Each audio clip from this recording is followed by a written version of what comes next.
Well, here we are back on another last minute Scotland prospecting trip, probably the last one of the year. A little bit unexpected, but I'll always get away whenever the opportunity arises. This is the area that we've been working pretty much the last 2 or 3 days. This is the last day now, we're just getting the last few hours in before we need to start packing up. As you can see, that's where we've been setting the sluices up. Managed to work pretty close together. We've been working the general area the first day, but then the second day I worked a little bit over there where the bucket is. There's a bit of bedrock outcropping coming out, so I spent a day clearing that out. Then a little bit further upstream, there's obviously a big boulder just sat in the middle of the river there. It's supported on boulders either side, and the actual front of it was totally covered with mud, moss. You couldn't really see the cavern that's now being created behind it. Obviously, because it's in the middle of the river, it's fine to go after, so we're just clearing out as much as we can before the end of the day. Obviously, we're using the manual gold pumps, the Henderson pumps. Try and get in a bit closer just so you can see the size of the cavern that's starting to open up beneath the boulder.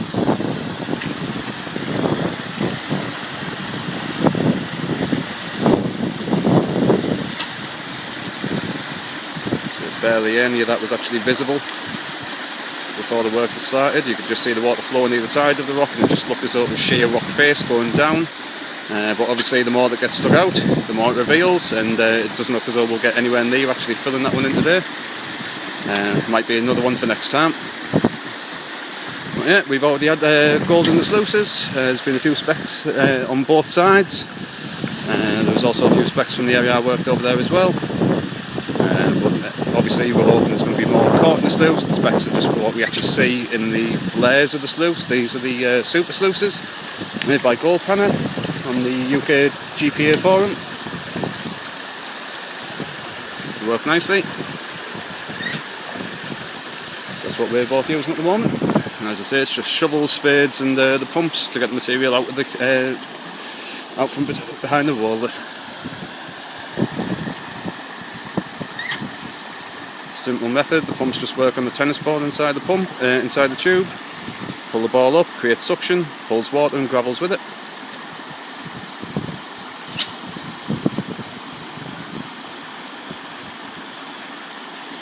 If you want to see my channel, you can also see the 4-inch version of this pump in action. Moves a hell of a lot more material than the 2.5 one. The one I've got at the moment just needs a little bit of work, so I didn't bring it with me on this trip.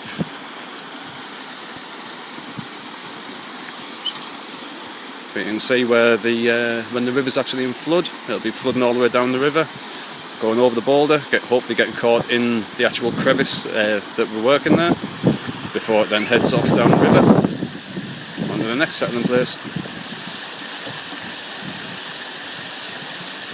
Well, it's just a quick video just to show the area that I've actually been working this time out. As always, subscribe to my channel, keep up to date with my further gold prospecting and metal detecting adventures. Always feel free to check out my channel, like and comment on the video. I'll always reply to any comments that I receive as well. Cheers, bye.